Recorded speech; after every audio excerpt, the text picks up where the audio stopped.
Welcome to the Sonic Collective, a music podcast that explores a different album or musical concept each month, diving deep into its history, context, and impact on the music industry.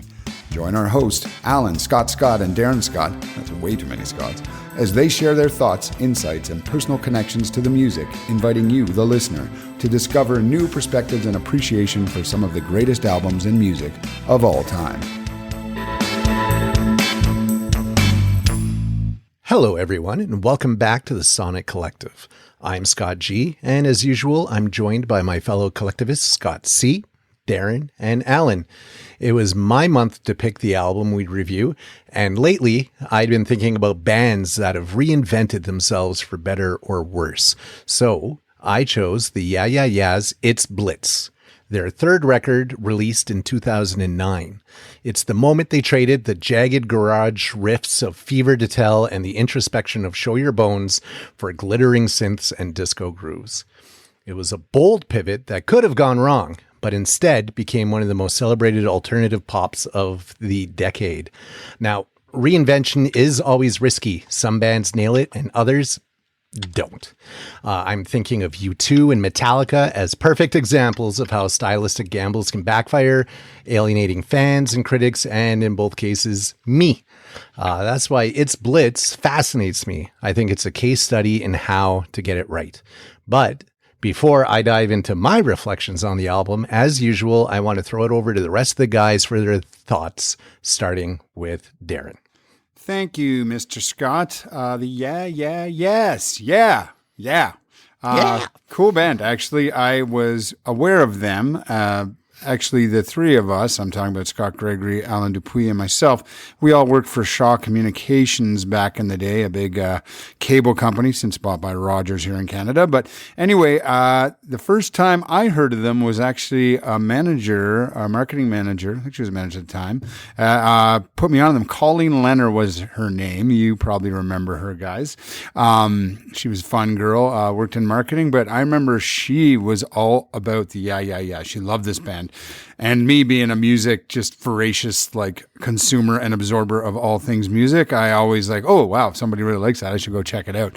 I think we were just talking one day. And so she kind of put me on. This would be the mid-aughts, somewhere in there, maybe, somewhere between 2005, 2010. I don't know the exact date, but somewhere in there. And I checked them out and I thought the Yeah Yeah Yeahs were cool as hell. A very cool band that came out at the same time as the contemporaries really are the Strokes, the White Stripes, who they toured with, LCD Soundsystem, which actually it's good to loop them in there too, because I think a lot of people wouldn't put LCD Soundsystem in with the Strokes or the White Stripes, but it was all the same time and very cool alternative sounds. And LCD Soundsystem was really known for becoming more kind of using of more synthesizers, more, let's just say, dance inspired or EDM inspired, but with that kind of punk rock ethos or attitude.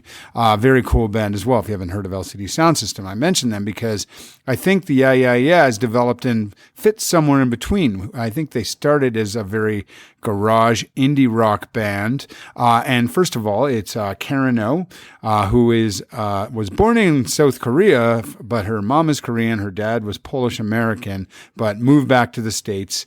And then Nick Zinner and Brian Chase are the other two. This is a three-piece band, no bass. If you didn't pick that up, if people know the Yeah Yeah Yeahs, well, there is no bass player. So apparently when they were starting out, they actually opened for the Strokes and White Stripes, who I mentioned. And apparently Jack White was kind of pissed a little bit when they first had him, because he's just like, wait. That our thing is we're just no bass and just basically drums and guitar. I mean, the difference is they're a three-piece, but Karen O just sings, doesn't really play an instrument. So very similar band. So I guess Jack White didn't like that they would open for them, and she's quite the presence live.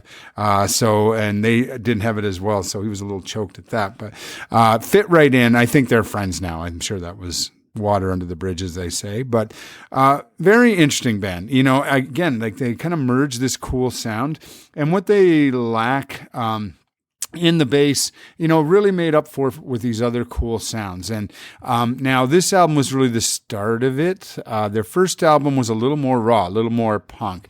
There was a little use of synth in there, but it was definitely a lot more punk. The big song there is Maps, which I remember from that first album. And I remember that well, but when It's Blitz came out, I mean, I think most people that, even if you don't think you've heard of the Yeah Yeah Yeahs, probably from It's Blitz, you're going to recognize Heads Will Roll. That thing has been made into about 1 million different dance songs. And if you're a sports fan at all, at pretty much any sports rink, like whether it's hockey, football, baseball, I've heard it being played there. I think it's just become, it's interesting. I'm not sure why it's played all the time there, but it is a cool song. It's a good, like, pump up banger. And again, there's been so many remixes. If you've only heard the album version, which is amazing, if you like it, check out. There's so many different mixes of that song. It's really good. I just think it was a really interesting band for the time. And, they get criticized a bit for being, they're just kind of this indie punk and they're not really these deep musicians and stuff. It's like, well, no, they're not. Like, it's a fucking kind of indie punk band. And I mean, I think the fact that they've combined this kind of industrial EDM and synth sound to kind of take over for some of the instrumentation. And again, with Karen O being such a great lead, I just think they found a very cool niche in that field. And I think they're kind of often missed. And I think for the other bands I've mentioned in that realm of the early 2000s, kind of alt rock indie scene, garage rock punk, they get overlooked, but they shouldn't be. I mean, I think they were really good. I've liked them for a while. I do own a couple of their albums. I also thought it was cool that really, now in the land of people just pump out singles and sometimes albums or sometimes these weird breaks. But early 2000s, there was a lot of that going on, but they only released 4 albums between 03 and 13 over 10 years. It was 03, 06, 09, and 13. And then they took 4 years off and came back.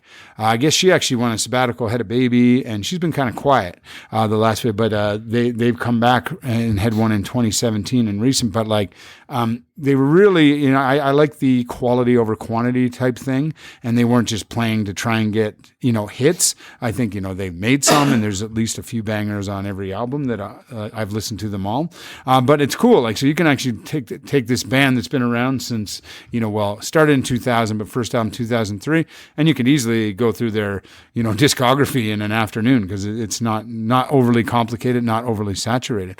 I was also quite surprised that usually when I do my research to this, one of the first things I'll do is I'll look for other podcasts, YouTube videos about them, and there is a strange lack of content around the Yeah Yeah Yeah. So that might help this podcast because there's not really a lot of others doing it. I found one and it was like a live listen to It's Blitz, and I found an interview with Karen O, but I didn't find any other real reviews of It's Blitz. Even the Listen Party one was more just talking about how they felt after listening to it. So again, I'm not sure why they got missed, and I think they are loved in their own niche, but really kind of obscure in their own way. I found that kind of cool, interesting as well. Maybe it makes them neat if you find them, but yeah, I mean, I'll leave that there for now and come back. But in general, I think the whole album is really good. Even besides the Heads Will Roll, that is a big banger that everybody will know. But it's just a good mix and energy throughout it. Again, they get criticized for some simplicity, but I think that's what punk is. And that's why I think people go back and listen to the Sex Pistols and others like that, because it is simple and it just gets your blood going. So anyway, with that, I'm going to throw it over to Alan. Thanks, Darren. This is the first time that I've deliberately listened to the Yeah Yeah Yeahs, though I've definitely heard a song or two on the radio before. Scott Gregory, as per your recommendation, I took a run at their earlier releases before diving into It's Blitz. Real quick synopsis on them. Fever to Tell is raw. It's, an indie punk rock record. It's gritty and unpolished, but it's catchy. Show Your Bones still kind of features that, I think you call it jagged guitars, and art punk grit. It's kind of raw. It's still garage rock energy, kind of like that mid 2000s New York indie scene sound, pretty much what I expected. And then I queued up It's Blitz, and I was expecting more of the same, but right from the opening track, Zero, I noticed something had changed. Something sounded different.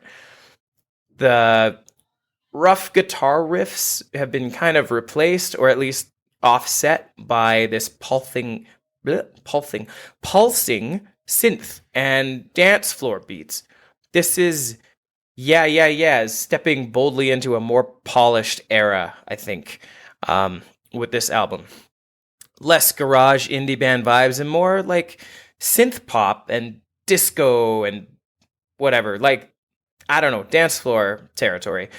It might just be my perception, but it also seemed a little more radio friendly. Karen's voice is still, commanding, but now it's layered over these electronic textures. The guitars sounded thicker to me. Like, everything about this production just sounds bigger. Apparently this sound actually came as a fluke. Their guitarist brought a vintage synthesizer with him to play when they were, in the studio doing their recording and songwriting or whatever. And it just, I don't know, I guess it worked for them. And so therefore it worked its way into their writing and the recording process. A happy accident. But to me, that's kind of the golden ticket here. Something else that was pretty evident to me in regards to the production was just how spacey it sounds. When I say spacey, I'm talking about their use of like reverb and delay in the production, and those things kind of create this sense of depth. You perceive it in like 3 dimensions. So, I mean, their earlier work also used reverb and delay, but to my ear at least, it sounded like they were using that more to mask over the raw edginess of their sound. But on It's Blitz, that sense of depth and that sense of space, those tools, I think they're used more strategically. And you can kind of hear it from song to song. Like, at times it makes their music sound really anthemic, and other times it kind of creates this more haunting and ethereal soundscape. So clearly their production has evolved alongside their style and songwriting over the years and over the course of these albums. And I like the direction it took. It kind of finds that balance of like lo-fi garage band music at heart, but it's got these new elements and production sensibilities that really level it up.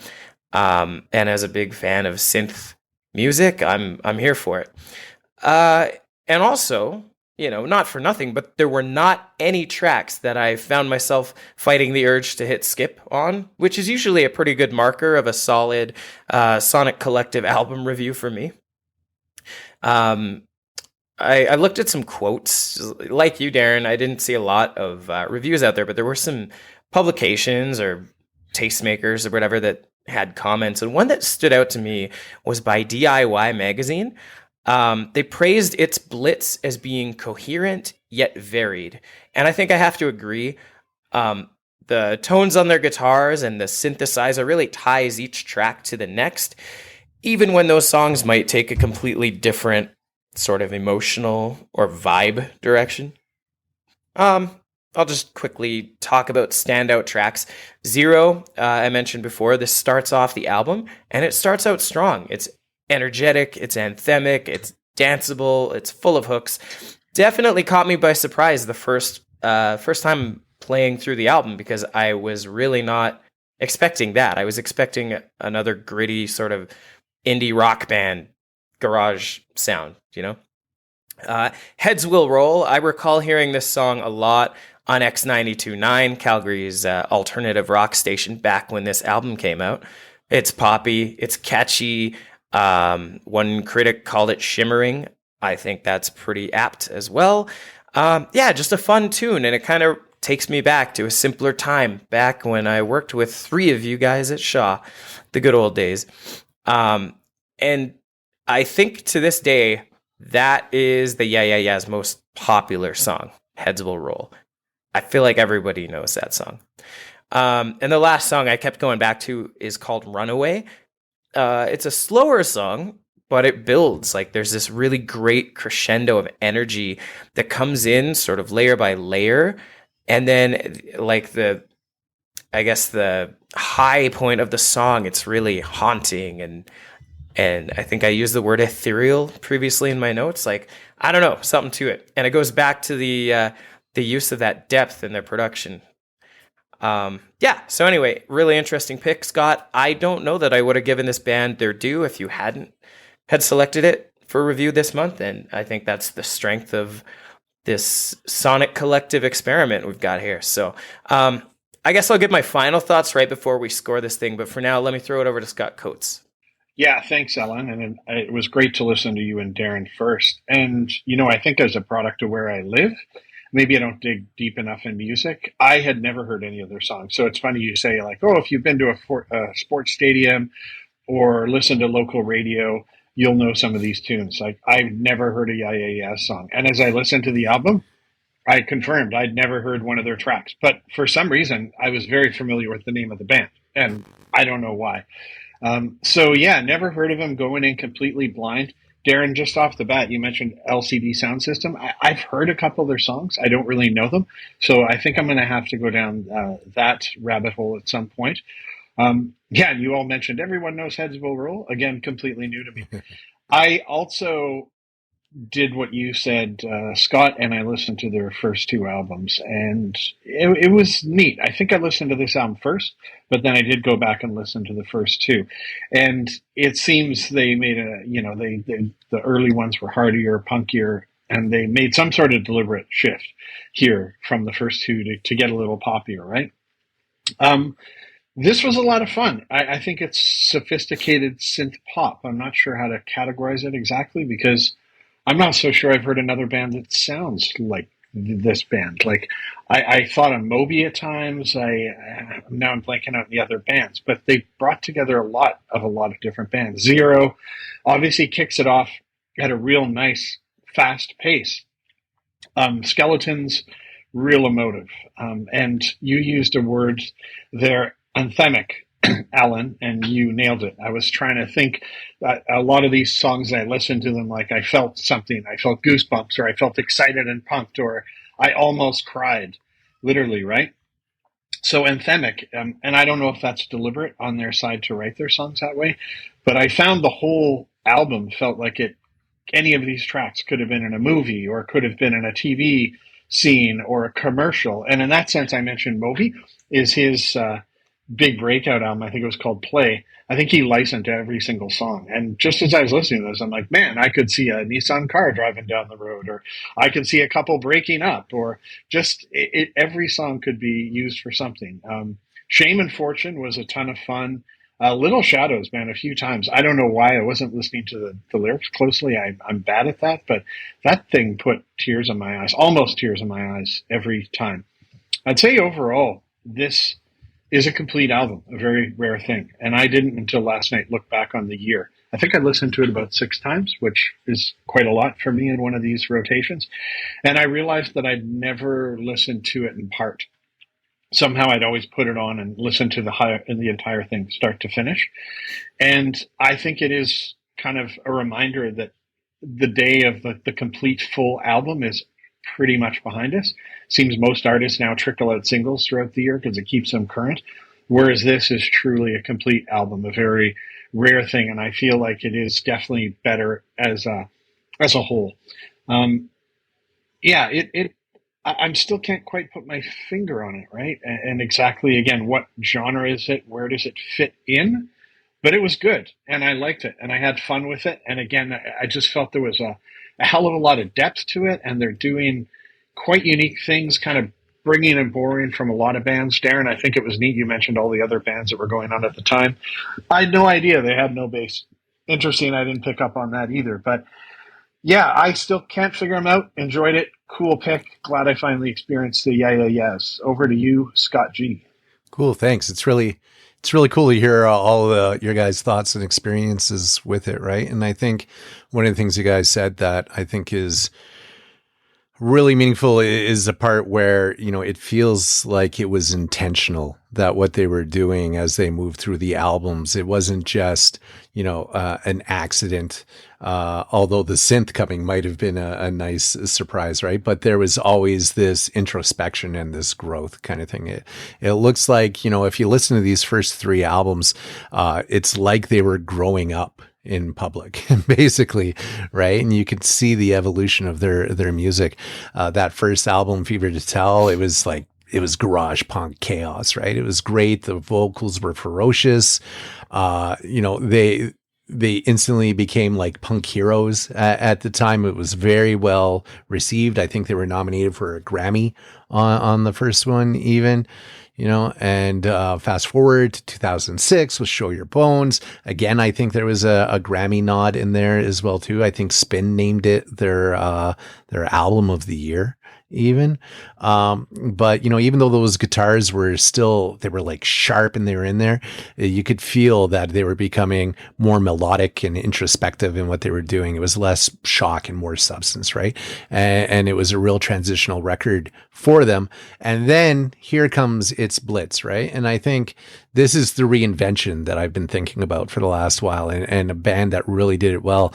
Those jagged garage riffs, like you said, Alan, they were basically gone, or if not gone, I like the way you're putting where they were just paired. It was like a wine and cheese kind of pairing where they were different based on what happened there, right? When they were mixed with those synths and the disco grooves that went along, Zero and Heads Will Roll, you guys were talking about, they weren't just, indie anthems. They transitioned over into these dance floor staples, arenas, anywhere where you needed to bring in that energy. And I really think Karen O, she shifted, from basically a punk queen to a disco queen, and her voice was warmer. There was almost this romantic feel to some of these tracks on here as well too, but she was still very commanding in her presence. It felt polished. It felt authentic still, which is very important in the punk scene, and coming from those roots, I think that was something that you can see was very important to them to still bring to the table. And it was well received by both critics and fans, which is rare when you see a band shift that hard. And that's the catch, right? Reinvention is risky. Plenty of bands have tried it after a number of albums and failed. I mentioned U2 before. Pop in 97. They tried to go into the electronic dance and techno side things themselves. And I had no idea what happened when they did that. When that album came out, I was like, what is going on? Critics even were like, they lukewarm response. Bono himself admitted that they had made a mistake and that they needed more time with that if they were going to try and do that. And Metallica's Load, like, I was so deep into Metallica, right? In 96, the others got thumbs downing right on camera here. I agree. They went from this thrash metal basically to like bluesy hard rock. And it didn't work. I think it alienated their core fan base, and again, they admitted that it compromised and diluted their vision on that. Hetfield was not happy after that. I know it comes down to opinion, but the Stone Temple Pilots' third album, Tiny Music, Songs from the Vatican Gift Shop, even though it was eventually looked back on warmly, by critics at the very least at the time. And to this day, I still feel like they left me behind as a fan at that point from, like Core and Purple and that. And they were a band that was coming from that harder sound and moving into a more radio friendly and polished type set. And it didn't work for me as much as I love Scott Weiland's voice. It just didn't translate well for me, right? And I guess that's what makes It's Blitz so remarkable, where U2 and Metallica and Stone Temple Pilots faltered. The Yeah Yeah Yeahs thrived. Their reinvention felt authentic. I think, Alan, you mentioned, that when you likened them to the New York scene on their albums and that it was lining up with cultural movements, I think that was a really big thing too, is that they just read the moment and they were able to insert themselves into where music was going. All of indie rock was starting to embrace synths and get a little bit disco-y in that. And they delivered singles that worked, again, as you said, both on the radio and the dance floor. They were able to reach a broader audience and it paid off. I think maybe that is the bigger lesson here, that reinvention isn't just about changing your sound. It is about that timing. It's about maintaining that authenticity, tough word, and execution on it. If you do it right, you can make your way into a new era. And if you do it wrong, you're going to lose that audience that made you. So, but yeah, the yeahs remind us that sometimes, those leaps are worthwhile, and it keeps you going. With that, I am going to go back through the loop. And Darren, final thoughts and scores? Yeah, thanks. A few final thoughts. I kind of remembered a few things as you guys were talking. And Alan, you alluded to it, that how Nick Zinner had brought a synth, but I don't know if you mentioned he had broken his arm. So it actually, he couldn't play guitar. So he had brought the synth, especially because he was like, well, I can't really play guitar. I'll just bring these keyboards with me, so at least I can kind of play some chords with one hand. So apparently that, and they started writing the album that way. So when they wrote It's Blitz album, they didn't actually use guitars while they're writing, which is very strange for considering a garage rock, and that's how they started. So very interesting. But I think that's cool, and I think that's a lot to be said. And we're talking about this album, but again, I another one I really like is Mosquito, came after this, and that's a fantastic album, and it actually sounds quite different from the first two and this one, and then the latest one. So I think it's super cool to change. It's very Bowie-esque, right? Keep changing and keep your fans guessing. It's them, you get their sound, but it's just, there's slight changes, and they're willing to experiment. And again, just the fact that they only have 5 albums, I think that's cool as fuck. They actually did get 3 Grammy nominations for this album. Rolling Stone ranked it the number 2 album for 2009, and Pitchfork said Zero was the number 1 song, their number 1 song pick for 2009. So this did get some good attention, as Scott Gregory you were mentioning as well, which I think is very cool. Also, she definitely changed her voice. It became much softer. She got away from a little of the screaming that you hear in the first couple albums. So I think that was very cool. And again, just shows that variety and what they have. I'd recommend Mosquito too. I really like that album as well. But I really liked how they reinvented themselves. I mentioned I was looking for content, and I will say, I found one, the interview with Karen O. It was, Midnight Chats podcast. So check that one out. There's a good interview with Karen O if you're interested. But I found another one, and it was a very similar to us, actually. It's called DISC Picks podcast, and it's some guys from the States, very similar to us, where they actually pick an old album and come back and talk about it. Those guys are fucking assholes. They're brutal, man. They were just very super sexist. Oh, she's just whining like some girl. And it was just the worst. So I do not recommend Disc Picks podcast. Here, I thought we were going to make some new friends. No, fuck those guys. You're burning the bridge. I know. I think there was another one recently. I can't remember another episode. I listened to something. The guy told it's just we're not the ones that are just going to say shit just to get more listens, because we don't really get a lot of listens. So thanks to Bob and Sue and our other friends that listen. Yes. Johnny, we're the honey badgers of the podcast. Don't give anyway, with that, I'll get to my scores. But influence. I think, as mentioned, I think it kind of got overlooked. I think it is a very cool band and should be more influential. But I'm just going to give that a 3.5 there.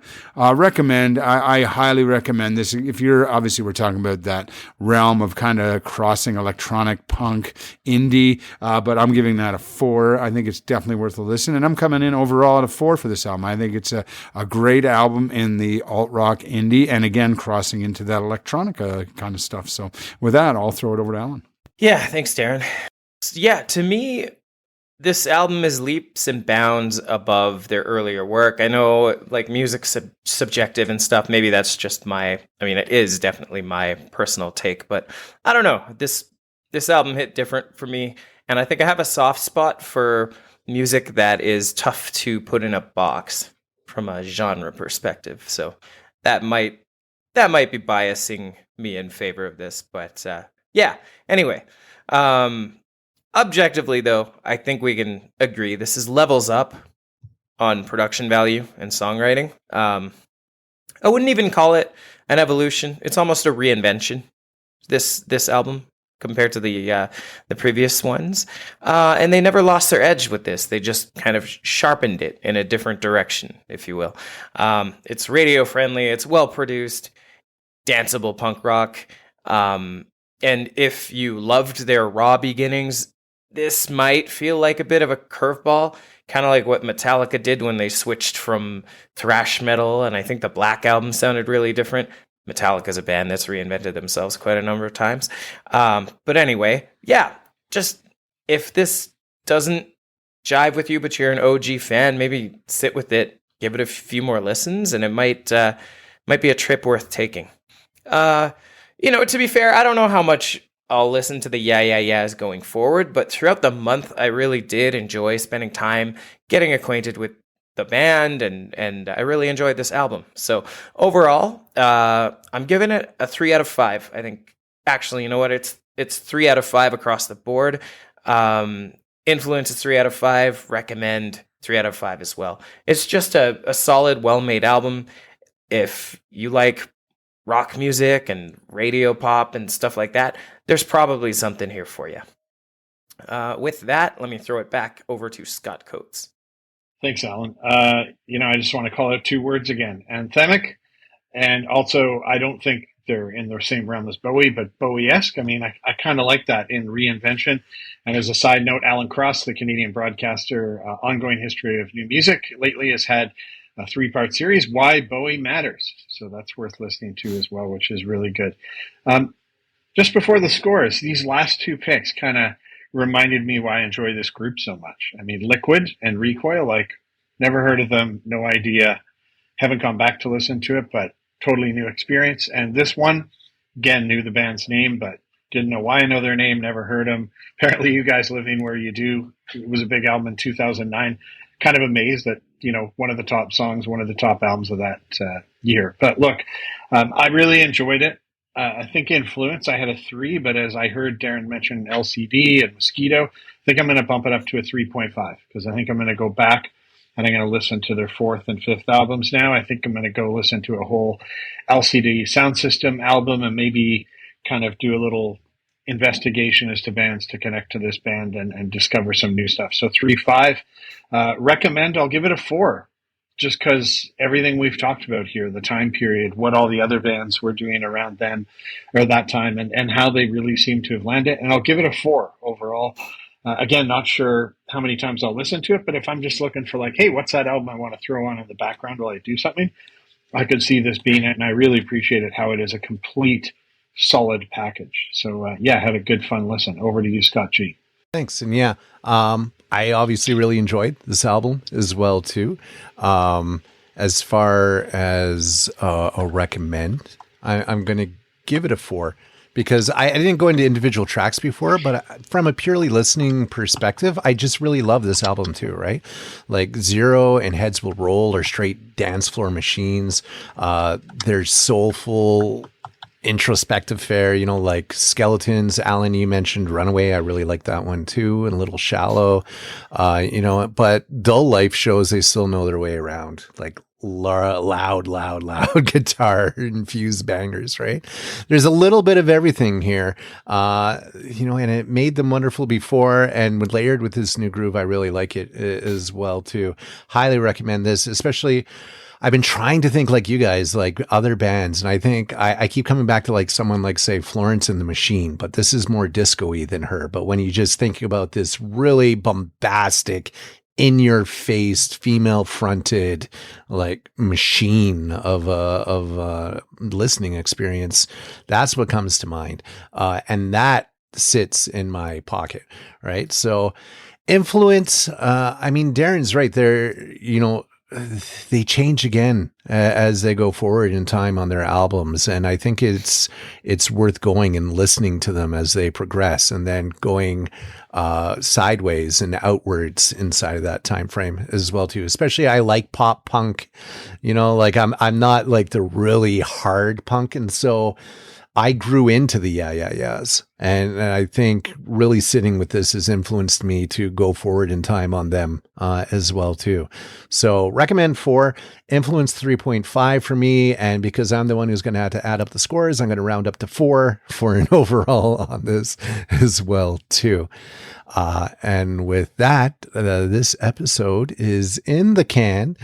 And I believe we're doing something interesting for our next round. Darren, do you want to share? Sure. I can speak to it. If you've listened to our show, you know every now and then we usually just do album reviews. We usually like to do something older than 5 years, considered somewhat influential, and we really like to try and do it as an album listen, like the whole package beginning to end, how they were meant to be listened to back in the day, but now it's become all singles. But we do specialty episodes now and then, and I thought, well, why not a good time? And sometimes we'll do full rounds with the theme, but this time we're actually just going to do one special episode, and then we'll go back to our regular round of picks. But this one, I just thought of something recently that, we all have them, but is guilty pleasures. And, something rung in my head, and a number of years ago, Dave Grohl, the Foo Fighters, did something called the Sonic Highways. And there's a clip in that, and Dave Grohl talks about one of his guilty pleasures. And he said he'd be in the car with his daughter Violet and his daughters. And even back in the day, he said he just had this thing for the song "Two Become One" by the Spice Girls. And if you know that song, it's not even one of their like super poppy ones. It's kind of slow and schlocky. But Dave Grohl just said, you know what? It's my guilty pleasure. I don't care. Nobody can tell me it's bad. I just freaking love it. So that's a great example of a guilty pleasure. And I don't think anybody would really have expected Dave Grohl to be a big Two Become One Spice Girls fan. So we just thought, you know what? Let's have some fun with this. Let's take ourselves and reflect and kind of go back and look. So we're each going to pick what we're going to call 3 guilty pleasures. Now, I mean, these shouldn't just be a genre you listen to that somebody else doesn't. It's usually in general, like, should be fairly widely known, the artist, or at least known of.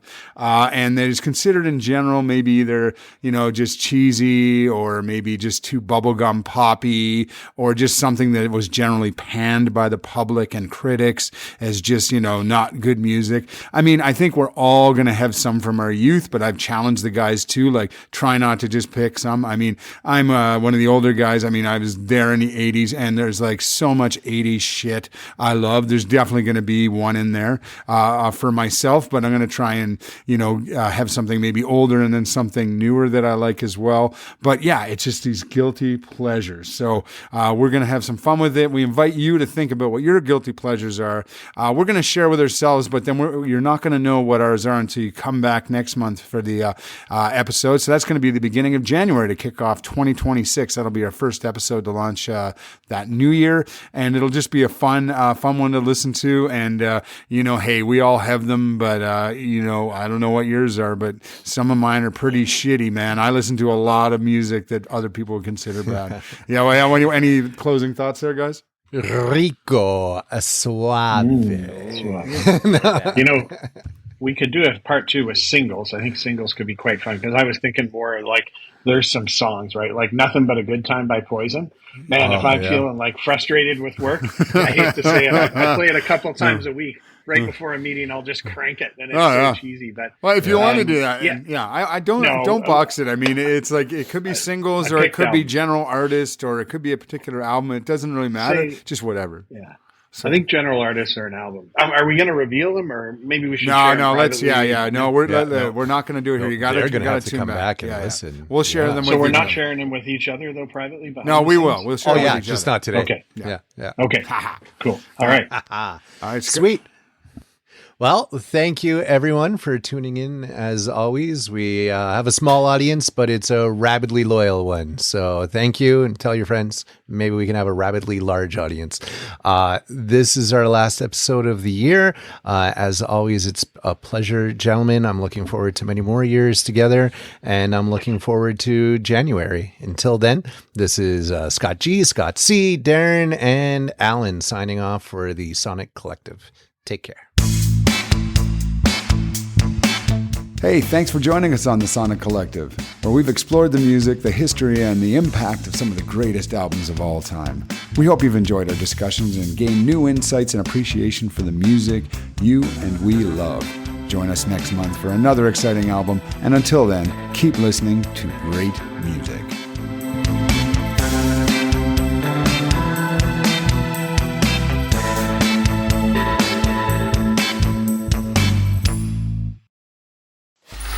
Free audio post-production by alphonic.com.